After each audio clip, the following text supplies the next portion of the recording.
அன்பியம் YouTube இல்லந்தோறும் இறைசாட்சி, உள்ளந்தோறும் மகிழ்ச்சி.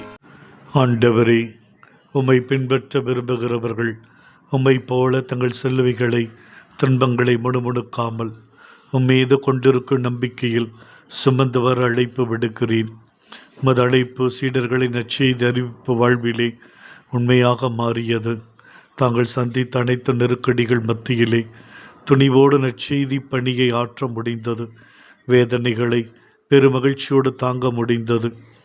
ஆண்டவரின் மரணப்பாடுகளை தாங்கிச் செல்லும் வாழ்வாகவே தங்கள் வாழ்வை பார்த்தார்கள். வாழ்வது ஆண்டவருக்காக, சாவது அது ஆதாயமே என கருதினார்கள். சாட்டையடி அவர்களுக்கு எந்த வழியையும் தரவில்லை, மாறாக மகிழ்ச்சியை தந்தது. எவ்வளவு பெரிய மாற்றம்! விலகி ஓடியவர்கள், அஞ்சி நடந்தவர்கள், அறைக்குள் முடங்கி போனவர்கள் துணிவோடு பணியாற்ற விளைகிறார்கள். ஆண்டவரே, இன்றும் எத்தனையோ உண்மையான கிறிஸ்தவர்கள் தங்கள் வாழ்வில் சந்திக்கும் எத்தனையோ கஷ்டங்களில், துயரங்களில், நோயில் விசுவாசத்தை இழக்காமல் இன்னும் அதிக நம்பிக்கையோடு போராடி வாழ்ந்து கொண்டிருக்கிறார்கள்.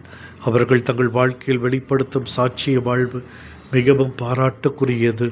இவர்கள்தான் இன்னும் அதிக மக்களை ஆண்டவருக்குள் ஈர்க்கிறார்கள். எங்களுடைய வாழ்வும் ஆண்டவருக்கேற்ற உயிருள்ள சாட்சியான வாழ்வாக இருக்க எங்களை தூய ஆவியின் துணையிலே ஒவ்வொரு நாளும் வழிநடத்தபடி வேண்டுகின்றோம். ஆமேன். இந்த அன்பியம் யூடியூப் சேனலை நீங்கள் ஷேர் பண்ணுங்க, சப்ஸ்கிரைப் பண்ணுங்க, லைக் பண்ணுங்க. Wish you all the best.